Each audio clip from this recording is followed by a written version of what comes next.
Assalamualaikum warahmatullahi wabarakatuh. Salam sejahtera untuk kita semua, para mahasiswa yang saya banggakan. Pada kesempatan kali ini saya akan memberikan kuliah secara online dengan dukungan teknologi informasi yang dapat diakses melalui media internet. Materi kriminologi ini cukup banyak, dan ini khususnya diperuntukkan bagi mahasiswa S1. Dengan banyaknya materi, maka tentu saja kuliah online ini akan dibuat secara berseri. Pada kesempatan pertama ini, saya akan menjelaskan tentang pengertian, kemudian ruang lingkup, serta manfaat atau arti kriminologi bagi hukum pidana. Pertama, saya akan menjelaskan tentang asal-usul kriminologi, asal-usul kata dari kriminologi. Dalam bahasa Latinnya, kriminologi berasal kata dari crimen dan logos.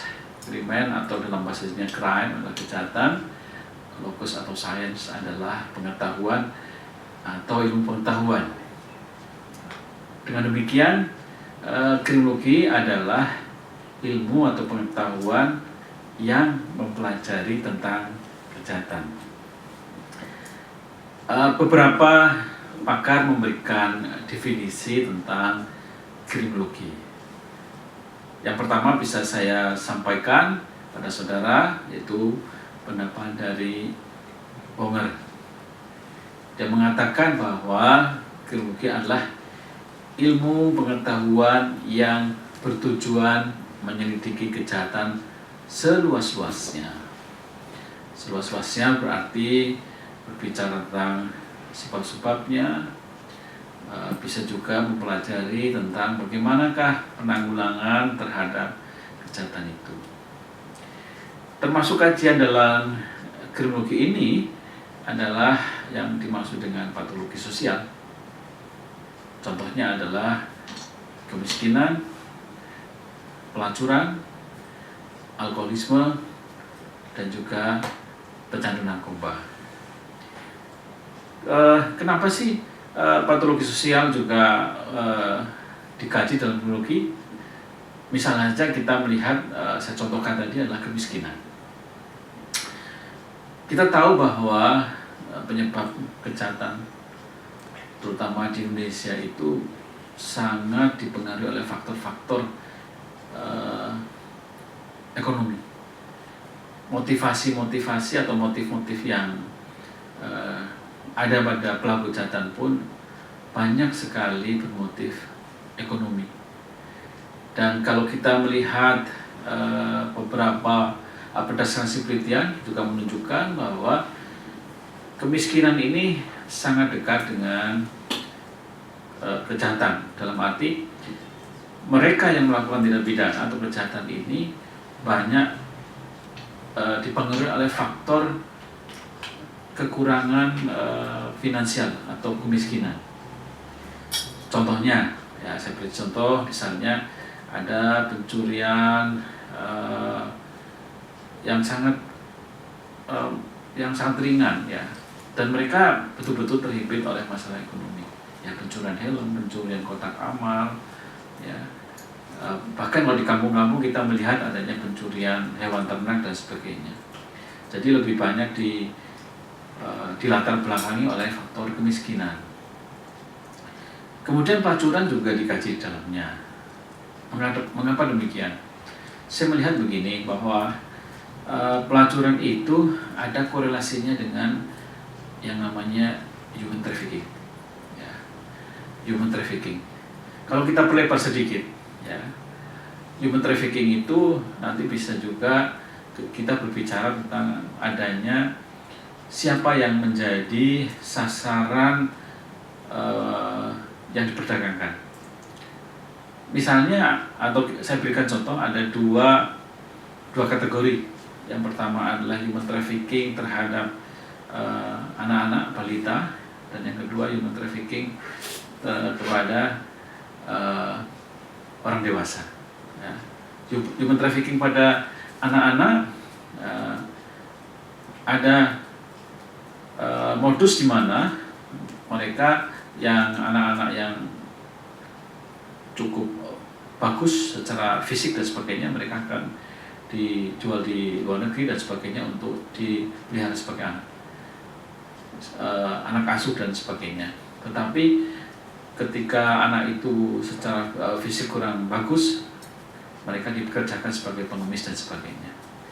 Kemudian kalau kita lihat juga tentang human trafficking, ya, untuk mereka yang anak perempuan itu juga bisa juga dipekerjakan nantinya sebagai pelacur yang kita bahas dalam kriminologi nanti. Dan untuk yang dewasa juga banyak juga mereka dijual di perkebunan di luar negeri, misalnya di Malaysia, sebagai buruh yang tidak mendapatkan perlindungan hukum, artinya sebagai buruh yang ilegal. Kemudian alkoholisme juga dekat dengan masalah kriminal, karena berdasarkan penelitian juga hampir 40% kejahatan dipengaruhi oleh minuman keras atau minuman-minuman yang mengandung kadar alkohol. Artinya pecandu alkohol ini rentan melakukan tindak pidana juga.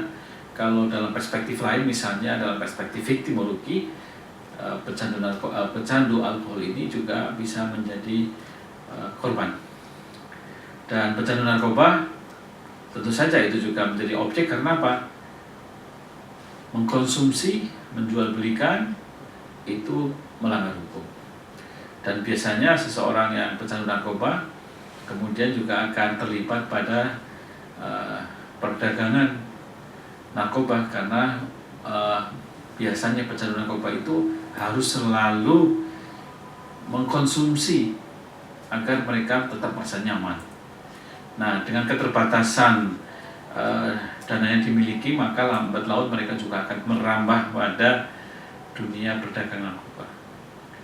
Itulah mengapa patologi-patologi sosial yang baru saya sebutkan tadi juga dipelajari di dalam kriminologi.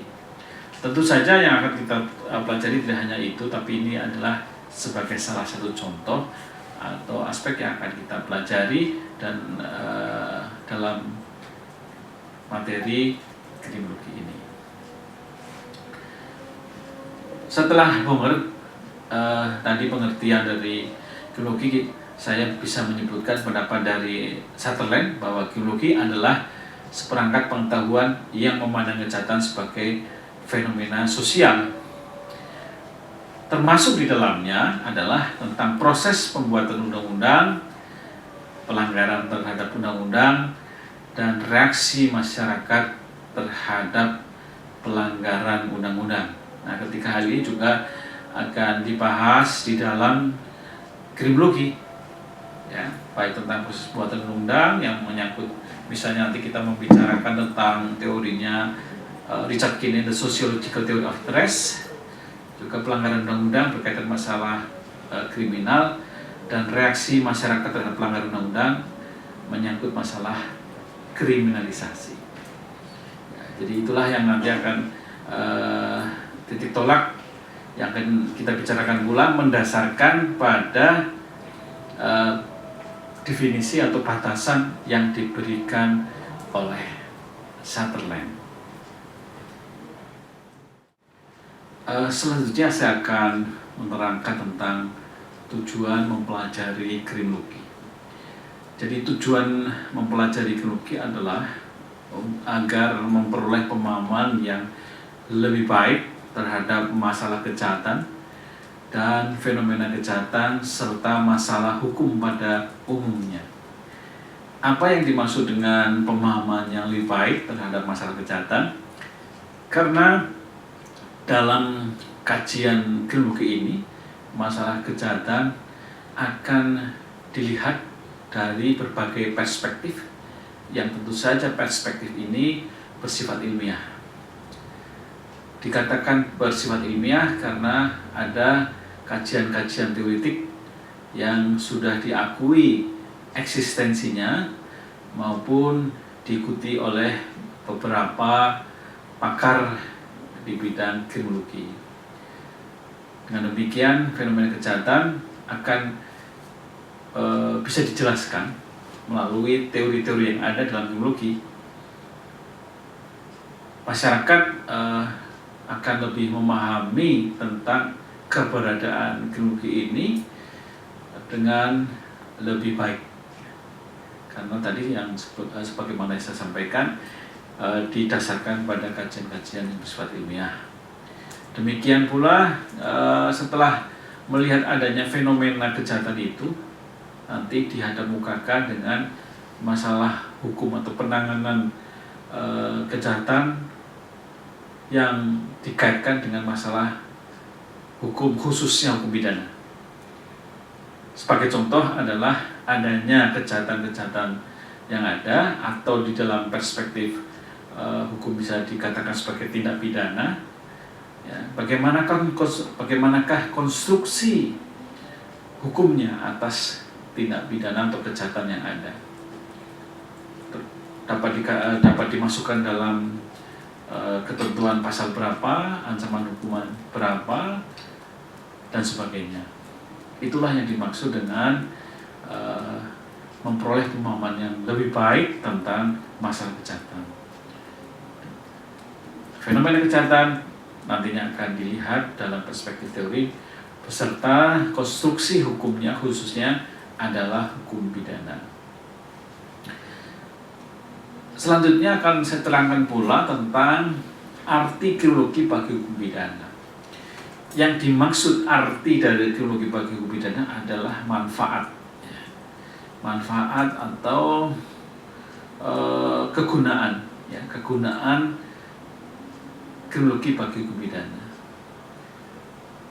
Di sini lebih ditekankan adalah kajian-kajian atau riset-riset yang dilakukan oleh kriminologi atau yang masuk dalam ruangan kriminologi, dan outputnya nantinya diharapkan bisa disumbangkan pada hukum pidana. Secara garis besarnya dapat dikatakan bahwa manfaat kriminologi bagi hukum pidana sangat penting. Karena apa? Karena hasil kajian kriminologi ini dapat disumbangkan pada hukum pidana.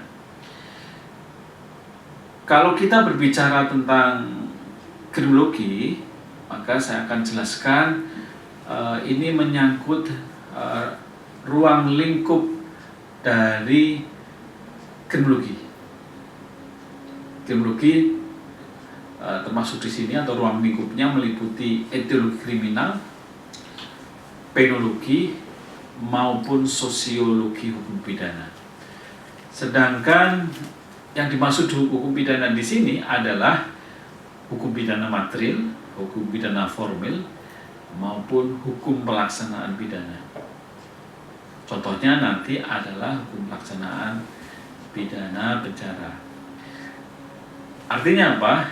Artinya bahwa kajian-kajian yang meliputi etiologi kriminal, sosiologi, hukum pidana, maupun penologi memberikan atau dapat memberikan kontribusi kepada hukum pidana yang masuk atau yang termasuk dalamnya adalah hukum pidana material, hukum pidana formil, dan hukum pelaksanaan pidana. Sekarang apa yang dimaksud dengan etiologi kriminal, apa yang dimaksud dengan penologi, dan apa yang dimaksud dengan sosiologi hukum pidana.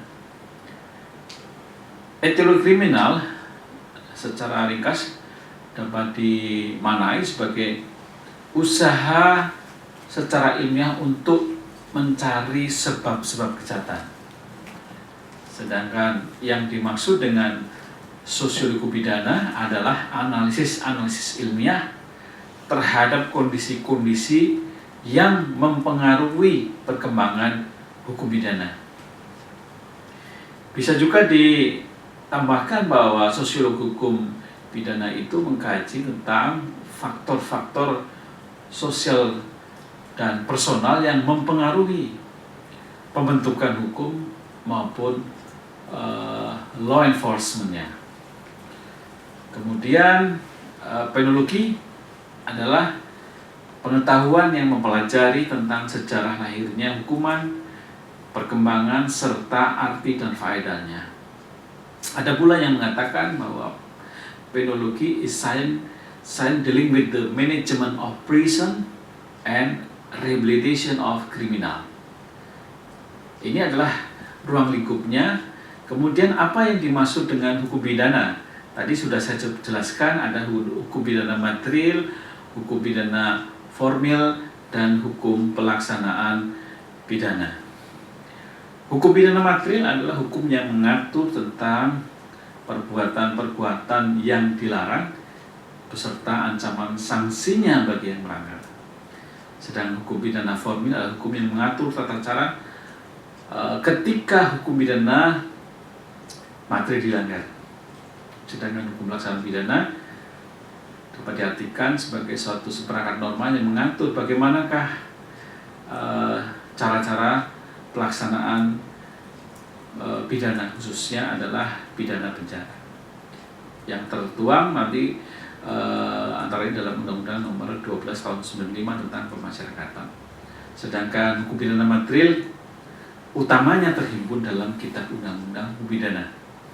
Sedang hukum pidana formil utamanya adalah di dalam Kitab Hukum Acara Pidana. Nah, kajian kriminologi yang sudah saya sampaikan bahwa urgensi atau arti pentingnya atau manfaat kriminologi bagi hukum pidana adalah korelasi antara kajian yang ada di dalam etiologi kriminal, penologi, dan sosiologi hukum pidana yang nantinya mempunyai hubungan atau dapat menyumbangkan atau dapat disumbangkan hasil kajian-kajian tersebut kepada hukum pidana yang meliputi hukum pidana material, hukum pidana formil, maupun hukum pelaksanaan pidana, khususnya hukum pelaksanaan pidana penjara. Nah, kajian-kajian kriminologi ini yang tadi saya mendasarkan pada ruang lingkup dan juga manfaatnya bagi hukum pidana nanti akan saya jelaskan beserta contoh-contohnya satu persatu. Selanjutnya saya akan menjelaskan tentang etiologi kriminal, manfaatnya bagi hukum pidana. Saya ulangi kembali bahwa etiologi kriminal mempunyai suatu pengertian usaha-usaha secara ilmiah untuk mencari sebab-sebab kejahatan. Yang dimaksud dengan usaha secara ilmiah artinya di dalam mencari faktor-faktor penyebab kejahatan itu dilakukan dengan suatu metodologi yang dapat diterima secara keilmuan. Karena di dalam perspektif kriminologi juga dikenal bahwa untuk memahami kejahatan, sebab-sebab kejahatan juga bisa dilakukan dengan cara-cara yang tidak ilmiah. Walaupun hasil dari kajian yang tidak ilmiah pun ada sekelompok aliran atau kelompok pakar yang juga bisa menerima hasil itu.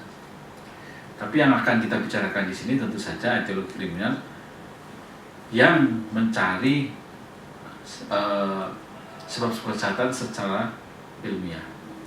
Nah, hasil kajian secara ilmiah dalam etiologi kriminal ini akan bisa menghasilkan yang namanya kriminalisasi atau dekriminalisasi. Apa yang dimaksud dengan kriminalisasi?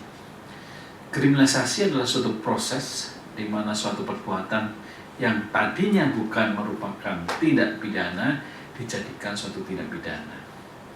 Sedang dekriminalisasi adalah sebaliknya, suatu proses di mana suatu perbuatan yang tadinya merupakan tindak pidana menjadi bukan tindak pidana. Contohnya di dalam etiologi kriminal misalnya ada fenomena kejahatan di masyarakat. Kemudian kriminologi melakukan suatu kajian. Hasil kajian menunjukkan bahwa penyebab kejahatan dipengaruhi oleh minuman keras. Nah, dari hasil rekomendasi maka bisa ada suatu kriminalisasi terhadap penggunaan atau pemakaian minuman keras yang barangkali dengan kadar alkohol tertentu. Nah, ini namanya kriminalisasi, satu proses yang tadinya bukan merupakan tindak pidana dijadikan tindak pidana. Berkaitan dengan masalah kriminalisasi dan dekriminalisasi inilah maka etiologi kriminal yang masuk di dalam kriminologi sering dikatakan menjadikan suatu kriminologi sebagai signal witness gap atau ilmu yang memberikan tanda bagi hukum pidana akan arti pentingnya kriminalisasi atau dekriminalisasi. Berkaitan dengan masalah kriminalisasi ini, Herman Mannheim memberikan suatu warning atau suatu batasan-batasan. Kapan suatu kriminalisasi itu layak atau patut dilakukan? Dia memberikan suatu 3 warning atau 3 rambu-rambu untuk layak tidaknya suatu kriminalisasi dilakukan. Yang pertama adalah adanya sikap yang sama antara warga masyarakat. Yang kedua adalah tidak sulit dalam teknis pelaksanaannya, tidak sulit dalam law enforcement. Dan yang ketiga adalah sesuai dengan objek hukum pidana. Ketiga hal ini pada hemat saya erat kaitannya dengan masalah efektivitas hukum. Sebagai contoh, adanya sikap yang sama antara warga masyarakat ini sangat dibutuhkan. Bagaimana peraturan atau norma hukum akan dipatuhi apabila masyarakat banyak tidak mendukung atau bahkan menolak. Dicontohkan pernah ada wacana untuk mengkriminalisasikan porno aksi. Tetapi ketika porno aksi ini digulirkan akan dikriminalisasi, maka beberapa daerah langsung melakukan suatu protes bahkan ancaman, ya, seperti daerah di provinsi Bali, ya, kemudian di Manado dan juga Jayapura. Bahkan mereka mengancam kalau porno aksi itu dikriminalisasikan maka siap untuk keluar dari NKRI. Mengapa demikian? Karena beberapa budaya yang barangkali dalam perspektif orang tertentu dikatakan sebagai suatu porno aksi, di sana bukan merupakan sesuatu yang oleh masyarakat lain dikatakan sebagai porno aksi, karena itu menyangkut masalah budaya, masalah perilaku masyarakat yang sudah turun-temurun seperti itu. Dan kalau dipaksakan, saya yakin bahwa norma hukum itu tidak akan efektif. Atau dapat dikatakan bahwa norma hukum itu tidak mempunyai daya berlaku secara sosiologis. Kita ingat bahwa norma hukum itu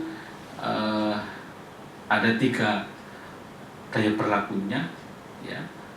Yang pertama ada daya berlaku secara filosofis, yang kedua berdaya laku secara yuridis, dan yang ketiga adalah berdaya berdasarkan atau mempunyai sandaran berlaku secara sosiologis. Normatif is okay, filosofis is okay, tetapi ketika daya berlaku sosiologis tidak dapat terpenuhi, maka hukum itu tidak menjadi kurang atau tidak bermakna. Kemudian juga harus bisa dilaksanakan, tidak sulit dalam teknis pelaksanaannya. Apa artinya? Bahwa norma hukum itu jangan sampai hanya bagus di dalam formulasinya, tetapi implementasinya tidak bisa dilaksanakan. Tidak dapat dilaksanakan itu bisa juga karena faktor tidak adanya aparat yang bisa melakukan secara baik, jumlahnya terbatas, atau juga di dalam pembuktian atau proses untuk menyelesaikan masalah itu di dalam proses peradilan pidana mengalami suatu kesulitan. Contohnya apa? Saya berikan contoh, misalnya kasus santet. Kasus santet ini memang kalau kita melihat indikator yang pertama, dia dapat terpenuhi, artinya ada sikap yang sama antara warga masyarakat untuk tidak setuju ada santet. Tetapi proses pembuktiannya, ya, kita tahu bahwa hukum acara pidana menuntut adanya kebenaran material. Bagaimanakah pembuktiannya ketika ada kekuatan-kekuatan supranatural yang harus dibuktikan di depan sidang? Tetapi nanti hukum pidana tentu saja akan mempunyai cara lain untuk tetap dapat menjerat kasus santet. Dan yang ketiga, saat ketiga harus sesuai dengan objek hukum pidana. Ada ajaran di Belanda yang berkaitan dengan masalah hukum pidana yang mengatakan bahwa hukum pidana harus berhenti di depan kamar tidur. Artinya apa? Urusan-urusan di dalam kamar tidur itu beberapa hal tidak perlu diatur melalui hukum pidana. Jadi saya kira rambu-rambu yang dibuat oleh Herman Mannheim ini patut untuk dicermati apabila pemerintah atau kita, ya, ingin membuat suatu aturan yang dapat efektif berlaku. Apa yang dikatakan efektif? Efektif manakala tujuan dibuatnya undang-undang itu sesuai dengan atau dekat dengan kenyataan yang ada di lapangan. Hukum dikatakan tidak efektif apabila tujuan hukum diciptakan dengan kondisi faktual di masyarakat